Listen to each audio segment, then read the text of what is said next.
Que ce cours soit Bezrat Hashem, l'Irfouat, Arav Raphaël Yitzhak, Ben Tova, Tonia, Tunka.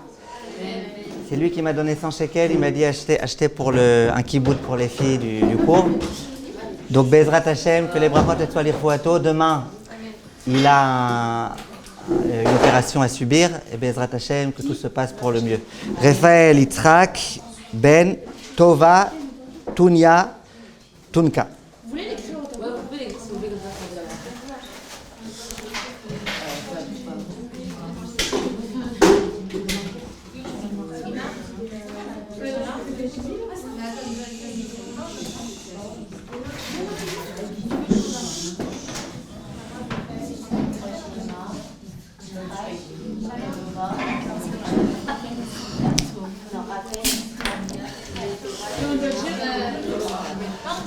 L'essentiel, c'est que vous mangiez Bezrat Hashem et que vous buviez, que vous ne fassiez pas comme les filles habituelles qui disent je suis au régime, je ne peux pas manger, je ne peux pas boire.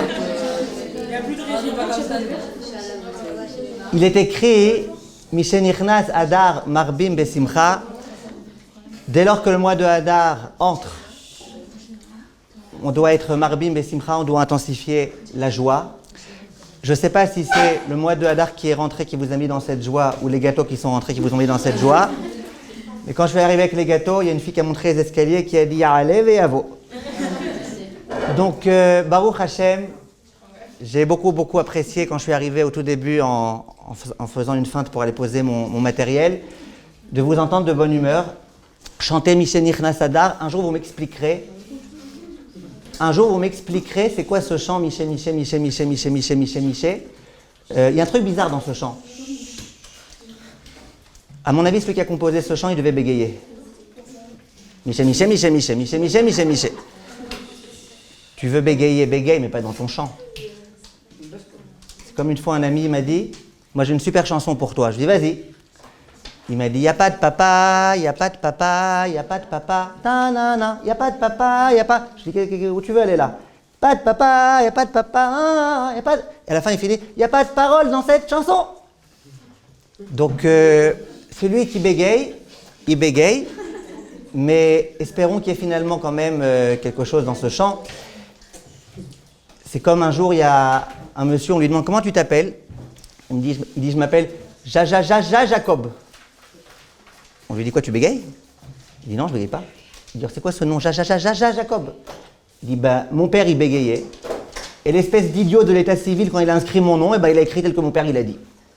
Du coup, sur ma carte d'identité, Jacob. Tout ça pour vous dire que Baruch Hashem, on rentre dans ce mois-ci qui est un mois de joie, et on sait qu'il n'y a rien de plus joyeux que l'étude de la Torah. Donc on va continuer, Bezrat Hashem, notre étude.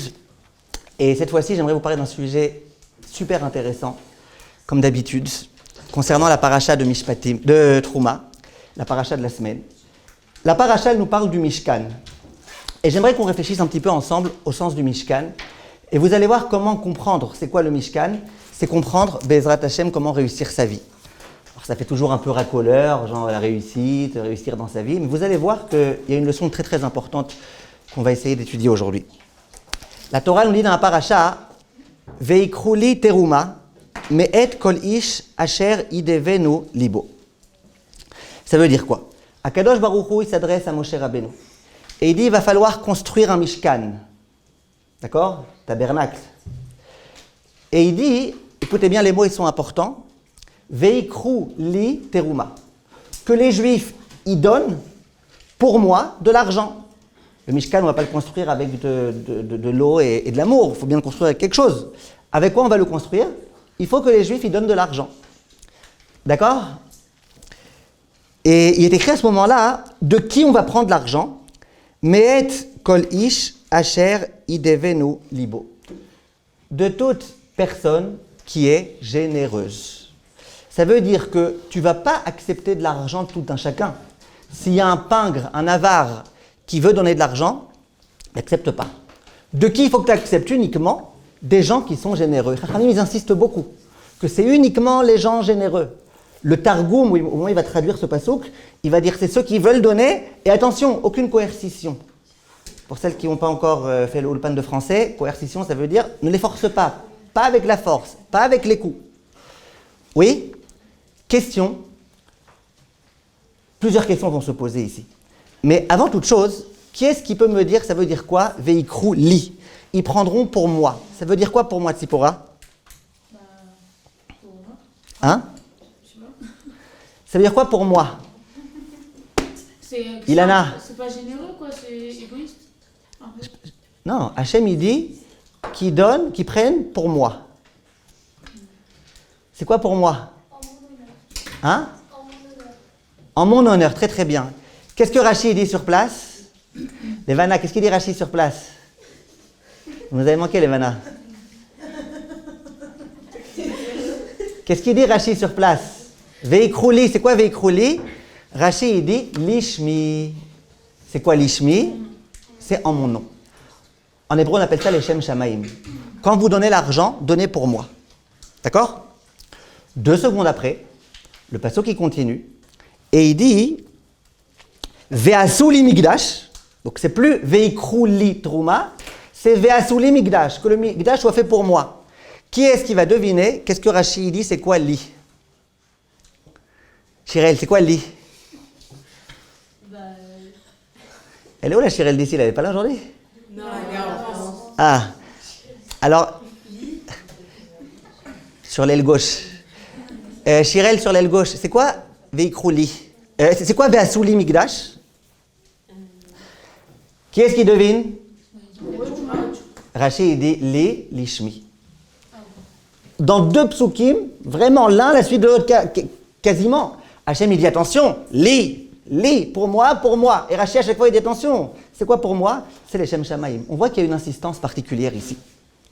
J'aimerais vous carabiner de questions. Et après, Bezrat Hachem, on arrivera à une idée très très très importante.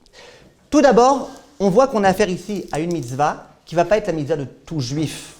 Ce n'est pas une mitzvah obligatoire, entre guillemets. C'est une mitzvah que qui est-ce qui va devoir accomplir? Uniquement les gens généreux. Les gens qui donnent. Les gens qui aiment donner. Les gens qui mettent à l'aise. Vous connaissez ces situations quand vous demandez de l'aide à quelqu'un et qu'il vous aide et que vous vous sentez super mal qu'il vous ait aidé, qu'il ait passé tellement de temps et tout. Et vous dites vraiment, je suis désolé de t'avoir tellement dérangé. Et vous espérez que l'autre il va vous dire, ça va, tu ne m'as pas dérangé, c'était avec plaisir. Et l'autre il vous dit, bah, avec toi je suis habitué, hein, de toute façon.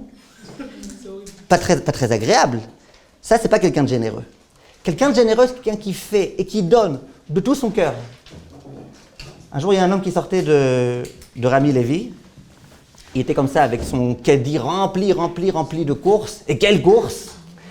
Il avait sa Jaguar qui l'attendait dans le parking. Et derrière, là-bas, tout derrière, au fond, il voit un monsieur qui est en train de cueillir comme ça des espèces d'herbes. Il est en train de les manger. Mesdemoiselles, j'arrive pas à me concentrer quand vous papotez trop. Alors, comment il s'appelle? Le riche, il va voir cet homme-là. Il dit, monsieur, qu'est-ce que vous faites? Il dit, bah, écoutez, j'ai pas un sou, j'ai pas d'argent. Voilà, je mange de l'herbe, c'est ce que je peux manger, c'est ce qui me reste à manger. Il dit, non, vous êtes idiot, pourquoi vous mangez? Venez chez moi, vous allez venir chez moi ce soir pour le dîner, et voilà, ça sera mieux. L'autre, il dit, ouais, c'est vrai, non, mais je ne vais pas vous déranger et tout, vous êtes sûr, votre femme, elle va d'accord? Viens, avec plaisir. Ah, vous êtes trop gentil, monsieur, mais la vérité, je suis désolé de vous dire, je ne suis pas seul, j'ai aussi ma femme. Viens avec elle aussi. Il vous dit, mais je suis désolé, j'ai aussi mes enfants, et ils sont nombreux. Viens, prends-les aussi, viens. L'autre, il dit, mais vous êtes trop gentil, je ne sais pas comment je vais vous remercier. Il dit, mais vous savez, si vraiment vous êtes tellement gentil, j'ai aussi des neveux. Et puis Blé et Nara, ils sont 20 dans la famille. Il dit, venez. Il dit, mais vous n'avez pas tellement de place dans votre maison. Il dit, venez. Il dit, mais vous êtes sûr, je ne vous dérange pas? Il dit, écoute, je vais t'expliquer.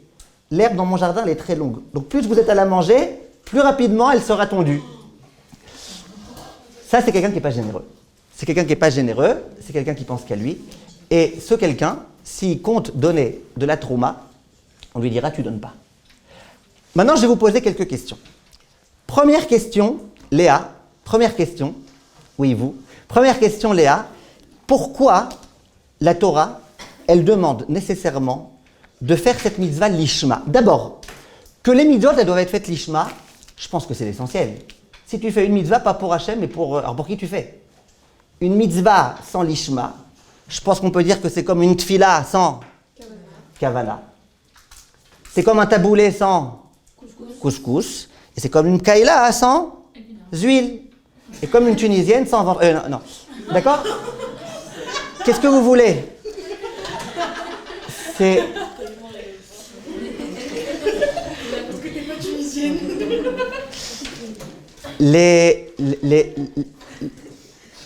Ben, ils ont mis de l'huile dans la pkaïla, c'est pas pour rien. Hein, oh. Alors regardez, ça vaut rien. Une fila, une nida sans kavana. Vous êtes d'accord, Léa, que ça vaut rien? Ça vaut rien. Maintenant, moi j'ai une question. La Torah, elle passe pas son temps, quand elle nous donne les 613 mitzvot, à dire les, pour moi. Non. Dans les tefilines, il n'y a pas écrit tu mettras les tefilines pour moi. Dans la tzedaka, il n'y a pas écrit tu mettras la tzedaka pour moi. Pourquoi d'un coup, dans la mitzvah du Mishkan, il y a écrit pour moi, et non seulement il y a écrit pour moi, mais en plus, on insiste tellement. Je vous pose plusieurs questions, Léa, après vous me répondez. Au moins une. Deuxième question. Écoutez bien, c'est très important. Vous allez kiffer le cours, écoutez bien. Deuxième question. Je vais faire une petite bracha à l'irfouat notre ami. Baruch ata Adonai, Eloheinu melech haolam, shakol niya bidvaro. Amen. N'oubliez pas après de faire Nefashot aussi, l'irfouato et aussi à Shariat Tsar, d'accord? Alors, la question que je voulais vous poser, c'est comme ça.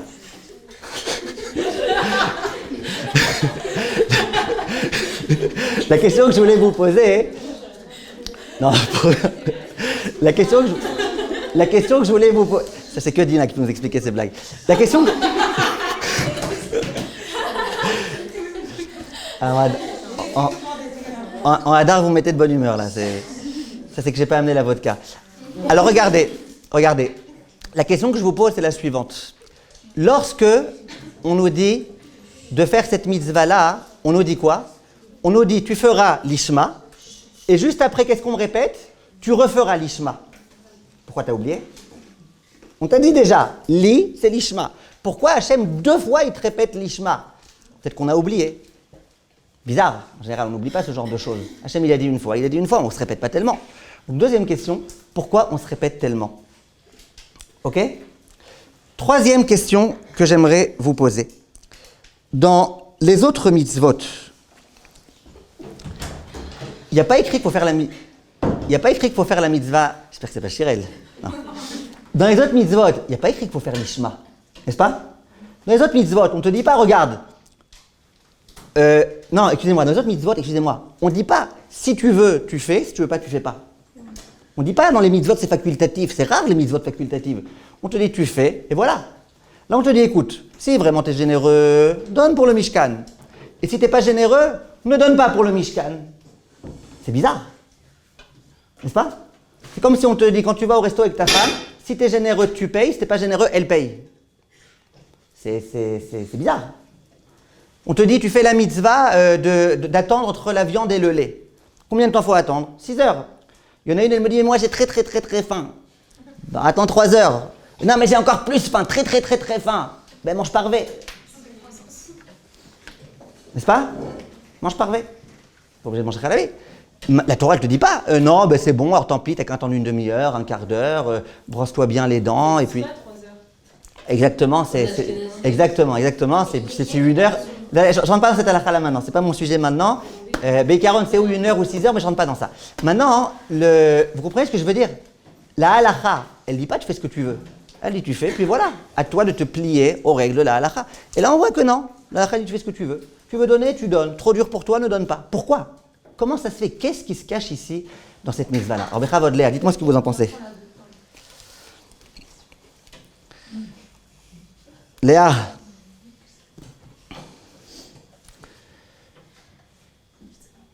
Tov. Alors, elle est où l'autre Léa? L'autre Léa.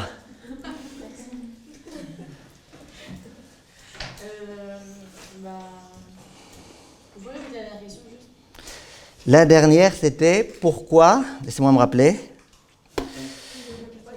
Hein? Ouais, pourquoi cette mitzvah est facultative? Si tu as de l'argent, donne. Tu n'as pas d'argent, donne pas. C'est bizarre.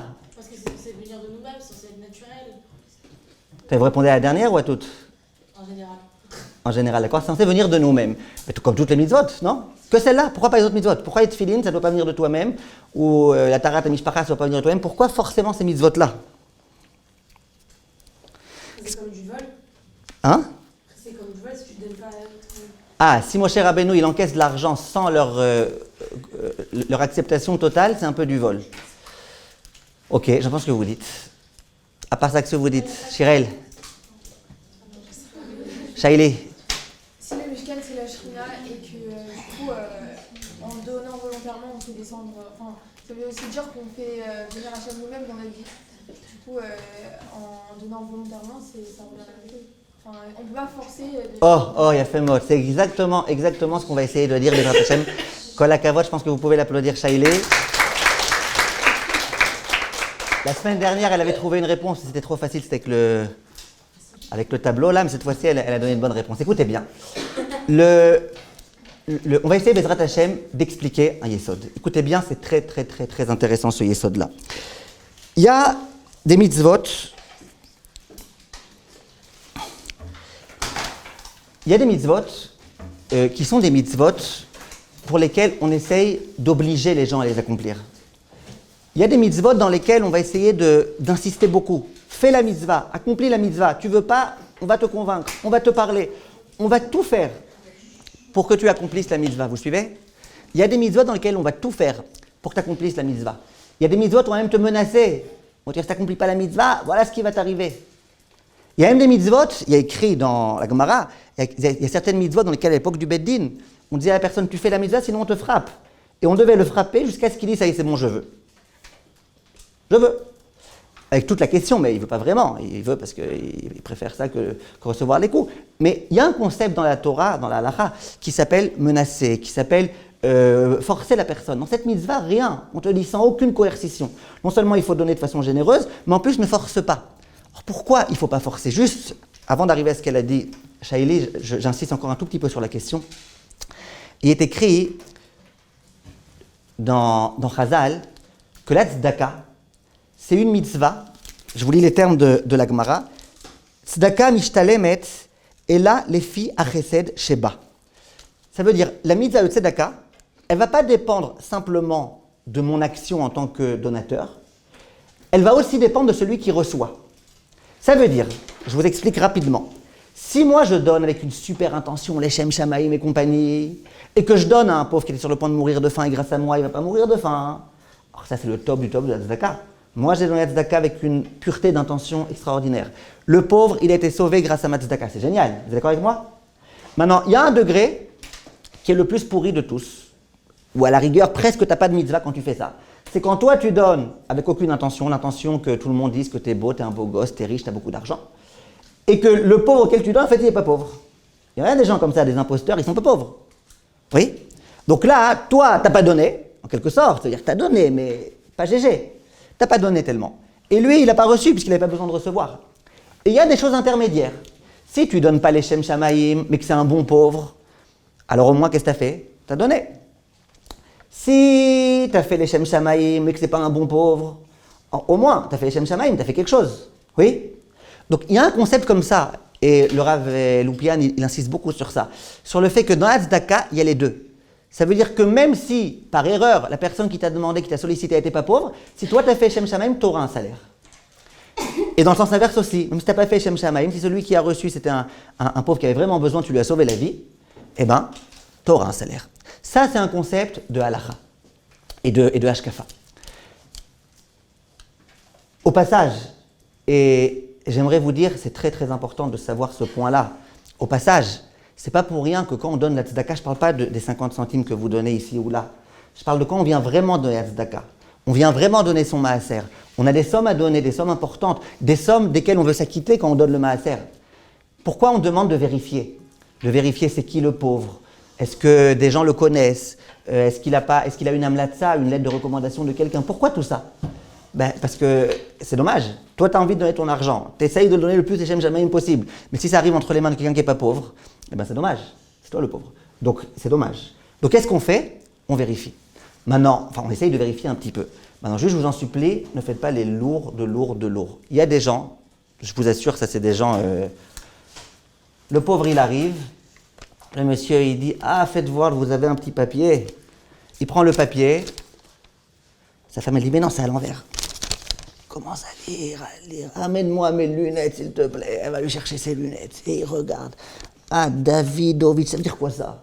Non, c'est son nom. Ah, d'accord. C'est un Ani. C'est quoi Ani? Un pauvre? Ah oui, il est pauvre, lui, d'accord. Et puis il lit, et il lit, et il lit, et il lit. Bon, allez, amène-moi le porte-monnaie, s'il te plaît. Allez, c'est un pauvre, on va lui donner. C'est une mitzvah écrit. Allez. C'est une mitzvah de lui donner. Et puis à la fin, qu'est-ce qui sort de sa poche? Un shekel. C'est fréquent, très fréquent. En général, plus le bonhomme il vérifie ce qui est écrit dans le truc, moins il donne. C'est badou comme nous c'est. Et il y en a un autre, il vérifie rien du tout, il sort 100 shekels de sa poche, allez tiens, prends. C'est pas bien de donner 100 shekels sans bichal avoir vérifié c'est qui la personne, parce que c'est dommage.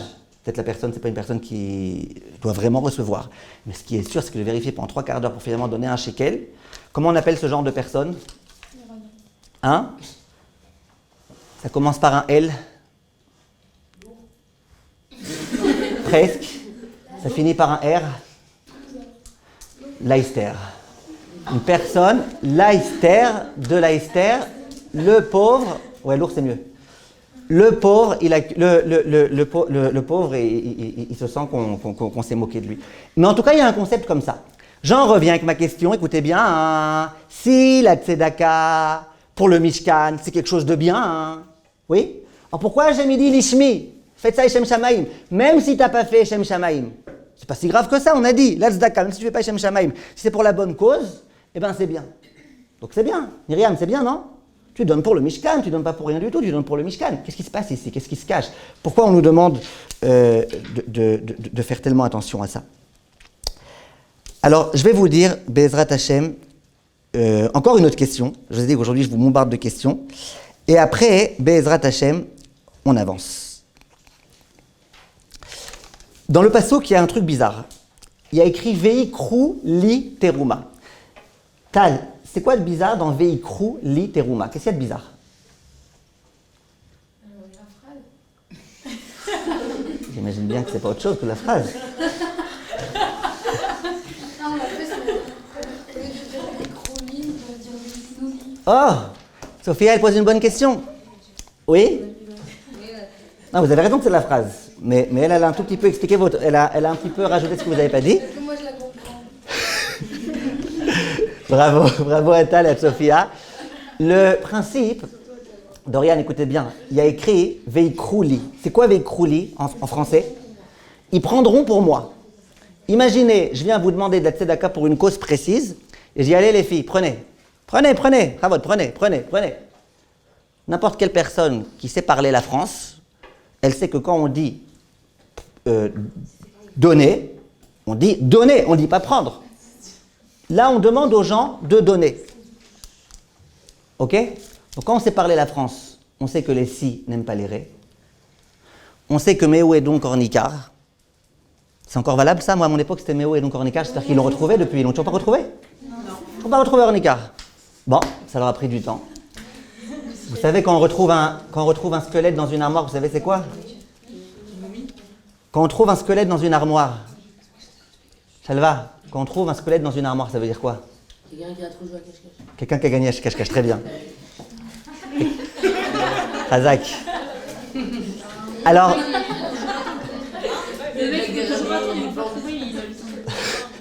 donc le ornicar et le français, il comprend très bien que quoi?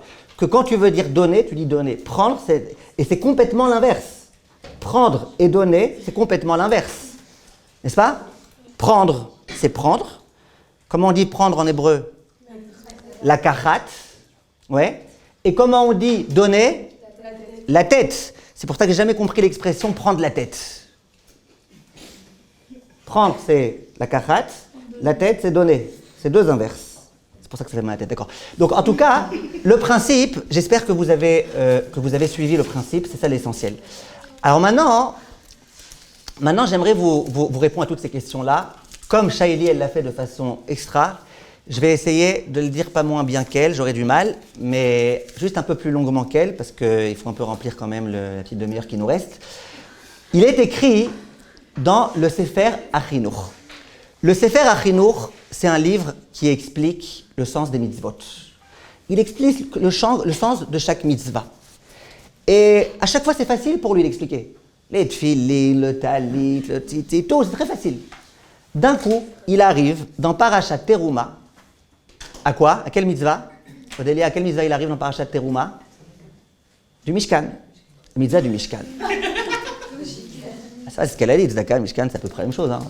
À quelques lettres près. Tzedaka qu'on doit donner au Mishkan. Et là, le Sefer HaChinour, vous voyez qu'il est angoissé.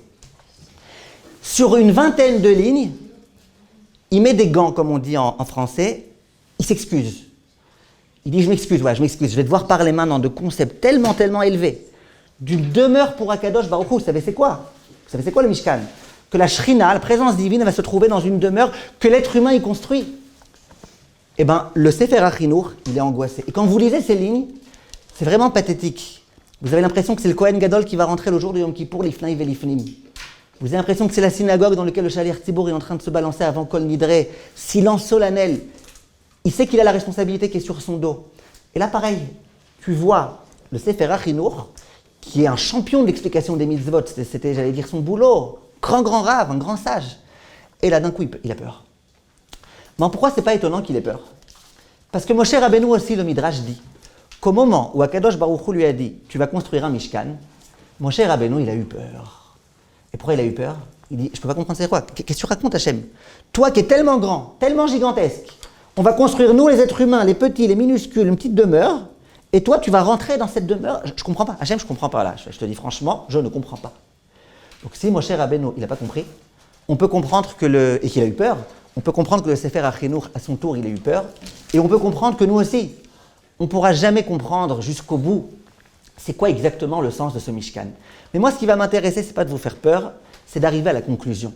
C'est quoi la conclusion du Mishkan? Shana, c'est quoi la conclusion du Mishkan? La conclusion de cette mitzvah, c'est quoi? En un mot, en une phrase.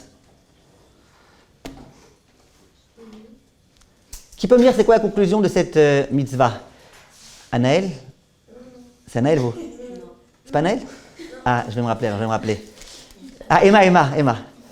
Emma, elle croyait que je n'aurais pas son nom, elle serait libérée.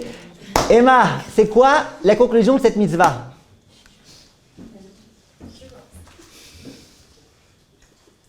C'est quoi la conclusion? Bechavod, qui n'a pas participé encore? Il y a Rachel qui n'a pas participé. Shirel. Ah, Bechavod, Naomi. Peut-être c'est pour rassembler les gens. Et alors? Ah, c'est ça le but. Hachem a demandé à la construction du Beth Amikdash, juste pour les gens viennent autour de lui. Non, ma question, c'est pas pourquoi Hachem il a demandé. Ma question, c'est quoi la conclusion? Ok, on a du mal à comprendre qu'Hachem il habite avec l'homme. Mais c'est quoi la conclusion? Shalva, c'est quoi la conclusion? Ah, mais Emma. mettre la Shina sur terre. Oh, voilà, exactement, très bien. Chazak. Vous pouvez applaudir, ne vous gênez pas.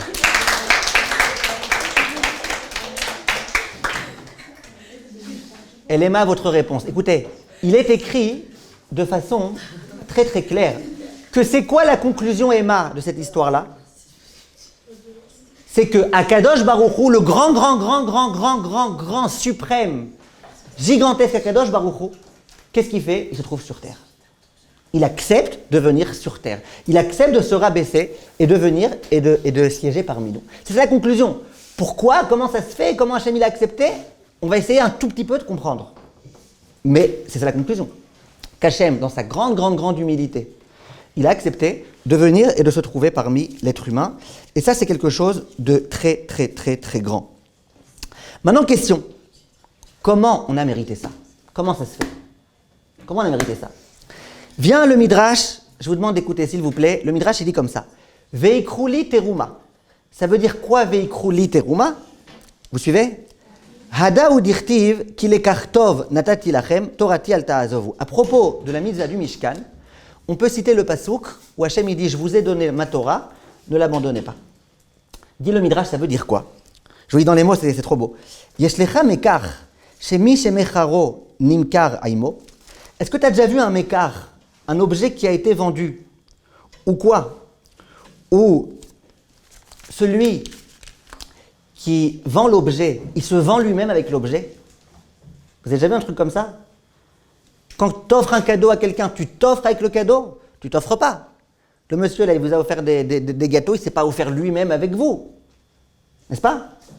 Dit la Torah, par contre, à Kadosh Baruch Hu, et c'est là le grand scoop, au moment où il nous a offert la Torah, kaviachol, il s'est vendu à nous avec la Torah. Ça veut dire il s'est offert à nous avec la Torah. C'est-à-dire que dorénavant, on n'aura plus que la Torah. On aura la Torah et Akadosh Baruch Hu.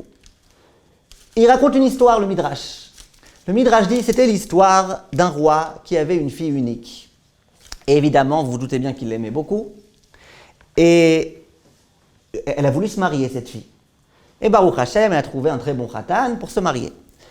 Au bout de quelques mois, la fille et son mari, ils décident d'aller habiter ailleurs que dans le palais. Et le roi, il dit, écoutez, j'ai pas le choix. De vous demander de rester avec moi toute la vie, c'est impossible. De me séparer de ma fille unique, c'est impossible aussi. Et là, le roi, il a une idée superbe. Il dit, regardez, moi je vous donne de l'argent. Partout où vous irez, je vous demande d'acheter une maison avec une suite, comme on dit. Petite maison de plus à côté. Comme ça, quand elle me manquera, ma fille, et mon gendre aussi, quand il me manquera mon œil, eh ben, qu'est-ce que je ferai? Je viendrai être près de vous. C'est une bonne idée, non? Je viendrai être près de vous. Et comme ça, qu'est-ce qu'on a gagné? Ben voilà, vous pouvez habiter là où vous voulez. De temps en temps, quand je vous languis, eh ben, qu'est-ce qui se passe? Je viendrai. Dit le Midrash, c'est dur à dire ces mots-là, écoutez la beauté, on est en train de parler là, de choses grandioses, là, c'est très sérieux. Dit le Midrash, c'est ce qui se passe avec la Torah. Akadosh Baruch Hu, il avait une Torah qu'il chérissait, qu'il aimait tellement, sa Torah chérie et adorée. Le peuple juif, il mérite la Torah. Akadosh Baruch Hu, il dit au peuple juif, écoutez, gardez la Torah pour moi, je ne peux pas, vous la méritez. Mais me séparer de ma Torah et de vous, je ne peux pas. Je vous demande, la Torah, j'accepte de la faire descendre sur terre, mais par contre, je vous demande, partout où vous serez, qu'il y ait un Mishkan. Pourquoi faut qu'il y ait un Mishkan sur terre? Pour que moi, Akadosh Baruch Hu, je puisse descendre et être parmi vous, les Juifs. Et donc, qu'est-ce qui se passe? Écoutez bien le calcul. Au moment où Akadosh Baruch Hu nous a offert la Torah, et qu'il ne pouvait pas se séparer de la Torah, eh ben, il nous a offert en même temps la Shrat Hashrina. Il nous a offert en même temps le cadeau grandiose qui est d'avoir Akadosh Baruch Hu avec nous à chaque instant. Ça, c'est ce que le Midrash explique. Au passage, il est poli, Akadosh Baruch Hu. Il est poli, il ne veut pas déranger.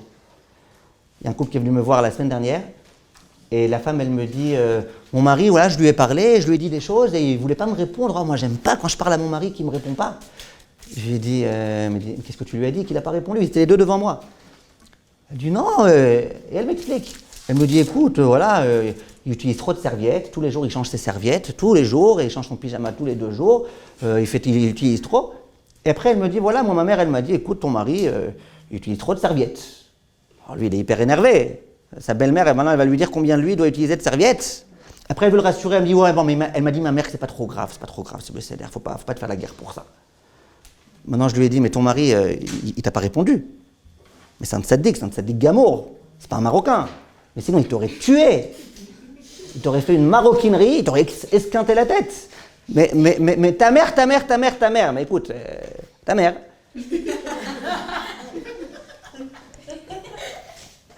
Non, j'ai pas dit ta sœur.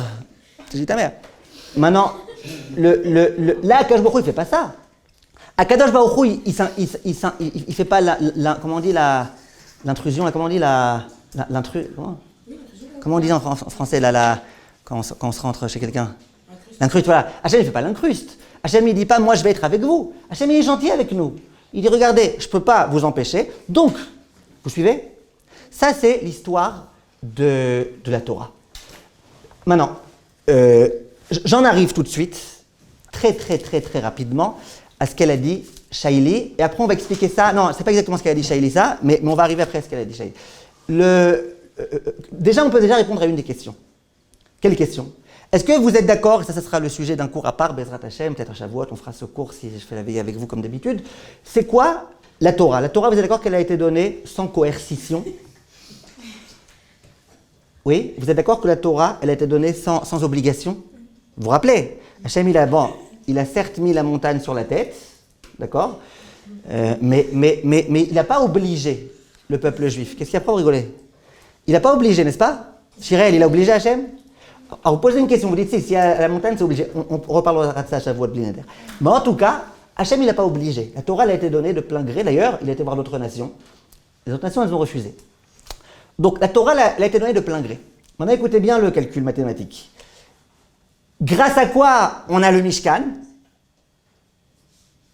Qu'est-ce qui nous a permis d'avoir le Mishkan et la Shrat Ashrina? Grâce au fait qu'on ait reçu la Torah. Oui ou non? Maintenant, si Hachem il avait dit, écoutez, la Torah, vous avez accepté, ben maintenant vous allez devoir payer pour avoir la Shrat Ashrina, c'est pas juste. Vous êtes d'accord avec moi? La Shrat Ashrina, c'est un cadeau qui vient avec la Torah. La Torah, on vous a laissé le choix. Au moins, tu nous aurais prévenu à l'avance que si on accepte la Torah, il faut après donner 2 shekels 50 pour le Mishkan. Préviens-nous. On vous a pas prévenu. Et c'est pas joli. N'est-ce pas? C'est pas joli. Donc, c'est la raison pour laquelle Hachem dit, t'es pas obligé. Tu veux pas donner, ne donne pas. De la même façon que la Torah, c'était pas obligé. Vous aviez le choix, vous, le clan d'Israël, de la recevoir. Bien sûr que maintenant qu'on l'a reçue, on l'a reçue. Mais tu avais le choix, toi, au début, le peuple d'Israël, de la recevoir ou pas. De la même façon, ce qui vient accompagner la Torah, ça veut dire le Mishkan. Et bien ça aussi, c'est pas obligé. Mais je vais essayer, Bezrat Hashem, d'aller un petit peu plus loin que cela avec vous. Moi je vous pose une question. Qui me dit que le Mishkan c'est si beau que ça? Là, je suis en train de vous dire c'est un cadeau. On a eu le cadeau, n'est-ce pas? On a eu le cadeau que c'est la Shrina. Dans l'histoire du roi, là, c'est pas un super beau cadeau, hein, que le roi soit sans arrêt avec eux. Nous c'est un cadeau, on a Kadosh Baruch Hu avec nous. Pourquoi c'est un cadeau? En quoi c'est un cadeau? Alors je vais vous dire tout de suite ce que le Sforno dit sur place dans la paracha de la semaine. Il dit la chose suivante. Eshkon benehem lekabel tfilatam ve avodatam. Ça veut dire quoi? Ça veut dire à Kadosh Baruch Hu, il dit, si vous construisez le Mishkan et donc que je me trouve parmi vous, littéralement, lekabel tfilatam ve avodatam. Je serai plus proche de vous. J'aurai une plus grande disposition d'écoute. Je serai plus à votre écoute. Ça, c'est génial. Le bon Dieu qui a créé le monde, qui possède tout, qui nous aime tellement. Grâce au Mishkan, Kaviachol, il écoutera un peu plus notre tfila. C'est déjà une bonne promesse. Le Yédé Moshe, l'un des commentateurs, il dit la chose suivante. Il dit Hashem nitrayev venish ta'abed leatzliach yede aoskimba. Donc Hashem nitrayev, il s'est engagé. Venish ta'abed, c'est aussi une forme d'engagement. Leatzliach, écoutez les termes, yede aoskimba. Hachem, il s'est engagé que quand il y aura le Mishkan, Hachem, il s'est engagé qu'il fera réussir tous ceux qui accompliront la Torah. Et après, il dit des mots intéressants. Ki Adam amitrayev be'achayut amekar. Comme quelqu'un qui donne une garantie. Garantie d'arti. Tu donnes une garantie. Hachem, il a donné la Torah, il dit maintenant, il y a une garantie. Moi, Akadosh Baruch Hu, je garantis que quoi? Que je vous aide et que je vous ferai réussir et que je vous donnerai tout ce qu'il faut. Comment ça marche? Quel rapport? Pourquoi le Mishkan, c'est une garantie que tout va bien marcher? Pourquoi? Comment ça marche? Alors, j'ai toujours pensé à une idée, et là, j'ai vu après qu'il y a un des rabbanim qui s'appelle le Eshed Anechalim qui donne cette idée-là. Je vous lis aussi dans les mots, si vous le voulez bien. Le Rav, il dit comme ça. Amelech mukhrach liot imbito ou leashgiach al chatano mipne bito sheito. Qui a Torah, Ikebat Malko Shaolam, il donne le secret. Il dit, c'est qui la fille d'Akadosh Baruch Hu? La Torah. C'est qui le mari de la fille d'Akadosh Baruch Hu? Le gendre? Les Bnei Israël. Donc, au moment où on a accepté la Torah, eh ben, on est devenu maintenant le mari, la femme, l'épouse, ce que vous voulez de la Torah. N'est-ce pas? Maintenant, Akadosh Baruch Hu, on a dit dans notre histoire, il adore sa fille. Il adore la Torah Akdosha. Est-ce que Hachem il veut le bien de sa fille ou il veut pas le bien de sa fille? Bien sûr qu'il veut le bien de sa fille. Mais pour que sa fille elle se sente bien, il faut aussi que son mari se sente bien. Sinon ça va pas aller. Si la fille elle se sent hyper bien, le mari, le pauvre tchabab, ça va pas aller. Donc qu'est-ce qu'il faut? Que le fils il aille bien. Donc quand le roi il veut que sa fille elle aille bien, il va aussi se préoccuper de son gendre. C'est ce qui se passe ici. Quand le Klal Israël a accepté de recevoir la Torah, ça voulait dire vous êtes maintenant les gendres d'Akadosh Baruch Hu. Et si vous êtes les gendres d'Akadosh Baruch Hu, eh ben vous avez Akadosh Baruch Hu partout avec vous, tout le temps. Et Hachem, maintenant, il s'engage à vous aider, il s'engage à vous donner tout ce qu'il faut. Donc, en d'autres termes, accepter la Torah et avoir le Mishkan, ça signifie une chose très simple. Ça signifie avoir Hachem présent avec nous 24 heures sur 24. Je vous promets, c'est mieux que la mezouza. Enfin, il a acheté une mezouza super chère et tout. Au moment où il vient la placer, la fixer, il retire le parchemin, il le met à la poubelle et puis il fixe sa mezouza. Alors sa femme, elle lui dit « Mais qu'est-ce que tu fais? Pourquoi t'as jeté ?» Il dit « Ça va, moi je suis un bon bricoleur, hein, j'ai pas besoin des instructions pour mettre ma mezouza. » Mais j'ai bien aimé. En tout cas, c'est mieux que la mezouza. C'est mieux que la mezouza. Akadosh Baruch Hu avec nous, c'est mieux que la mezouza. Et si on a Hachem avec nous, on est sûr d'avoir de la réussite dans notre vie. Parce que Hachem, il peut tout. Et Hachem, il veut notre bien. Et il veut le bien de la Torah. Et il veut que nous, on soit bien pour pouvoir bien accomplir la Torah. Hachem avec nous. C'est la meilleure chose au monde. C'est le cadeau le plus fabuleux qui puisse exister. Tu as Hachem avec toi qui veut ton bien, qui se préoccupe de ton bien, qui te guérit quand tu es malade, qui t'aide quand tu as besoin. C'est fort, non? Eh bien, c'est ça que Chachamim nous enseigne.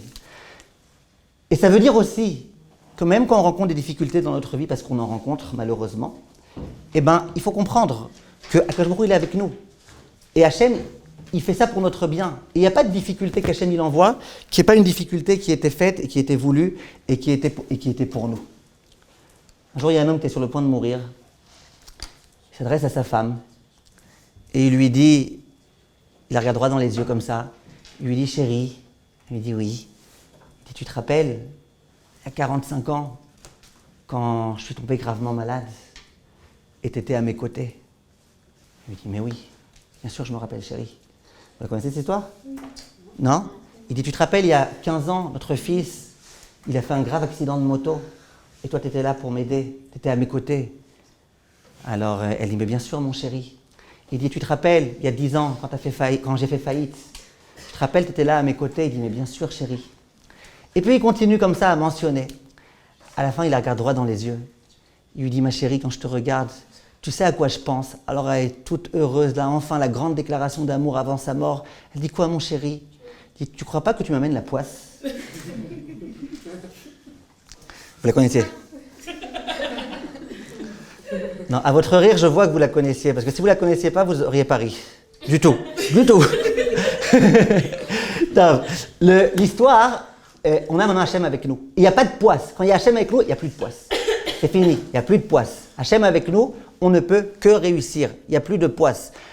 Ça, c'est le principe que le Mishkan il nous enseigne.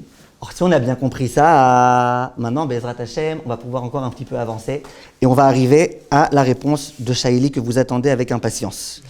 Vient le... Juste une chose. Vous allez me dire quelque chose d'intéressant, vous allez me dire, mais le Mishkan, on ne l'a plus aujourd'hui. C'est vrai, mais la Torah, on l'a encore?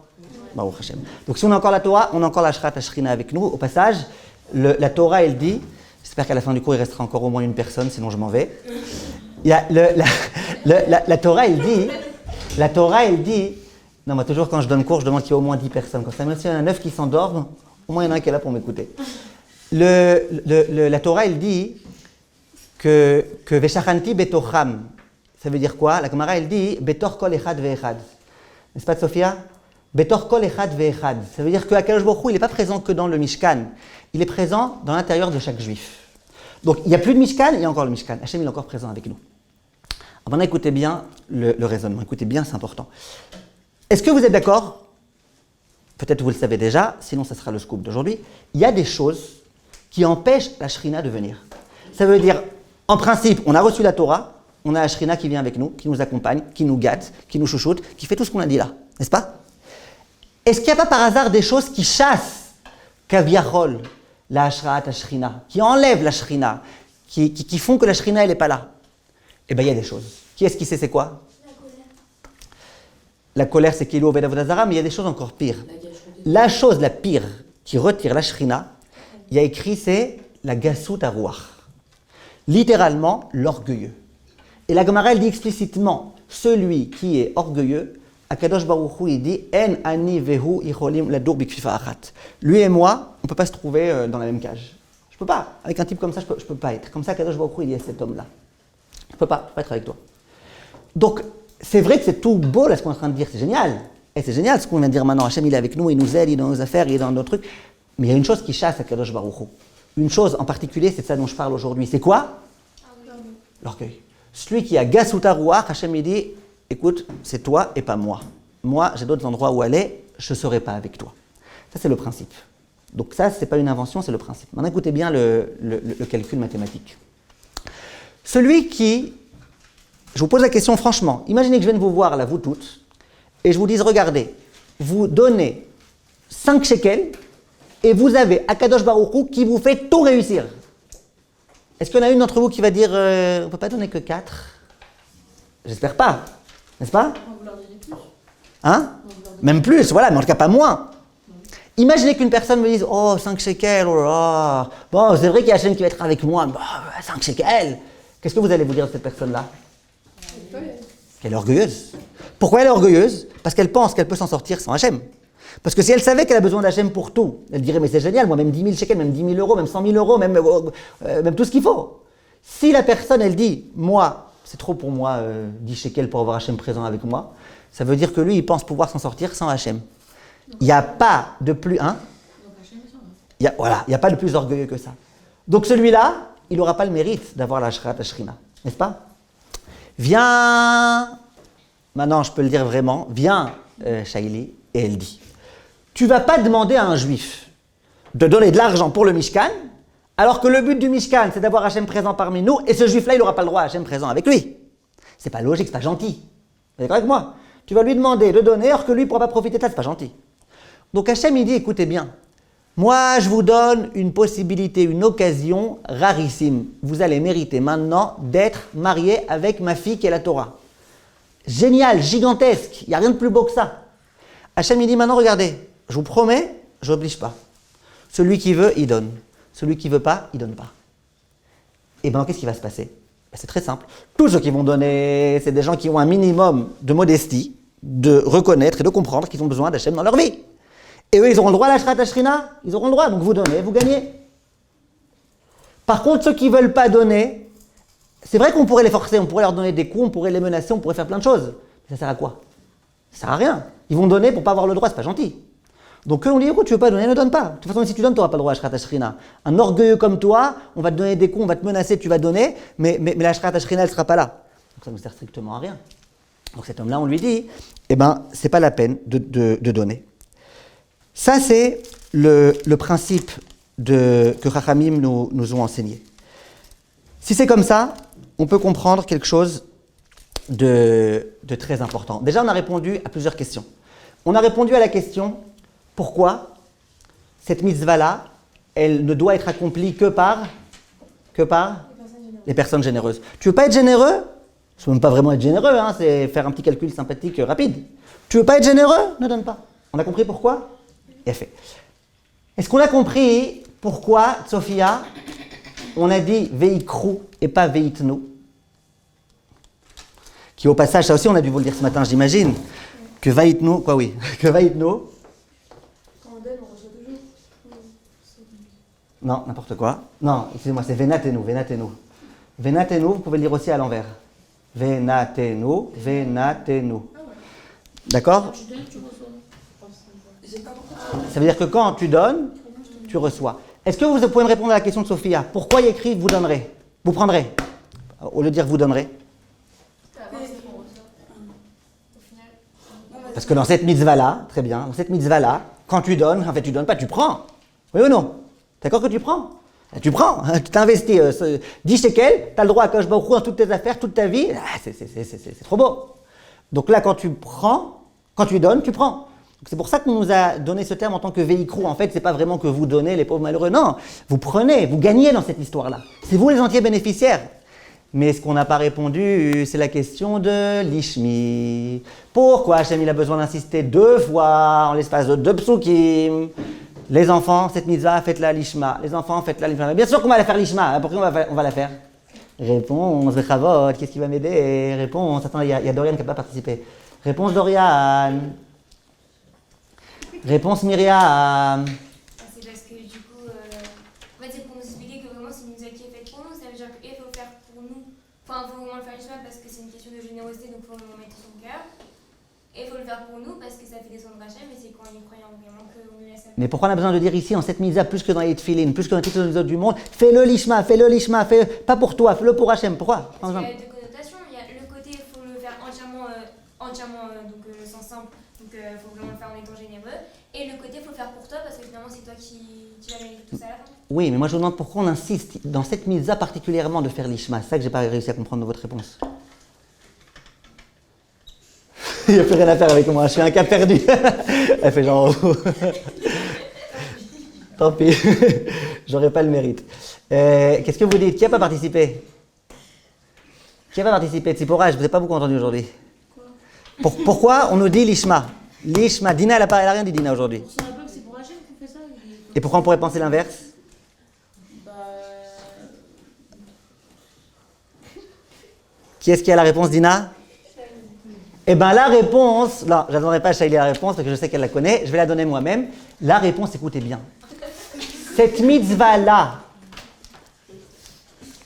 elle va me haïr d'ici la fin de l'année, Shaili.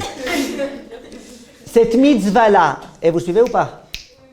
Même les gens sur le site, ils me disent, mais c'est qui cette Shaili là? Sans arrêt, vous la mentionnez, c'est qui cette Shaili? Non, je rigole. Alors, regardez, s'il vous plaît, il me reste 1 minute. J'aimerais vraiment répondre à cette question. C'est un chidouche que je vais vous dire maintenant, c'est un grand chidouche. Mais moi, j'y crois beaucoup à ce chidouche-là. Le chidouche, ça veut dire comme ça. Tu es tellement gagnant quand tu donnes de l'argent pour le Mishkan, que qu'est-ce que tu risques de te dire dans ta tête? Je crois que c'est ça que vous avez voulu dire. Ben, je vais donner pour moi. Ah, c'est tellement beau, je donne pour moi. Dans toutes les mitzvot, quand tu fais un jeûne, tu dis pas je jeûne pour moi, à moins que tu sois vraiment au régime. Mais sinon, tu jeûnes pas pour toi, tu jeûnes pour Hachem. Toutes les mitzvot que tu fais, bien sûr, tu les fais pour Hachem. Mais quand il y a une mitzvah de laquelle on te dit, t'investis peu, tu gagnes gros. T'investis un tout petit peu, t'as Hachem présent avec toi. Mais c'est génial, c'est absolument génial. Moi, quand je vais donner, qu'est-ce que je vais dire? Je vais dire, bah, Chazak, je donne pour moi. Ah, j'ai tout à gagner, j'ai rien à perdre. Là, la Torah, elle vient, je crois que c'est ça que vous avez voulu dire. Là, la Torah, elle vient, elle insiste. Elle dit, attention, là, il y a un piège. Cette mitzvah-là, où vous allez kiffer cette mitzvah et vous allez savoir que c'est pour votre bien, peut-être vous allez le faire que pour vous. Et oubliez que moi, Kadosh Baruch Hu, je suis là et que les mitzvot, on les accomplit aussi un peu au moins pour moi. Vient la Torah et 2 fois, au cas où on aurait un peu oublié, 2 fois, elle dit, tu vas gagner, mais un peu de l'ishma, C'est joli comme explication. Et je pense que de cette façon-là, on peut comprendre cette insistance de la Torah. Pourquoi elle insiste tellement dans cette mitzvah? Les mitzvot où tu n'as rien à gagner en quelque sorte, matériellement à la mitzvah, c'est pas la peine de te dire que tu fais la lishma. Pour qui tu l'as fait alors? Pour te faire souffrir? Non, tu l'as fait parce qu'Hachem l'a demandé. Mais les mitzvot où tu es tellement conscient que tu as tout à gagner, là tu pourrais le faire pour toi. Et la Torah elle dit non, fais-le pour moi. Voilà, merci de votre attention. Beaucoup de simcha bezrat Hashem dans ce mois. Et be'atzlacha.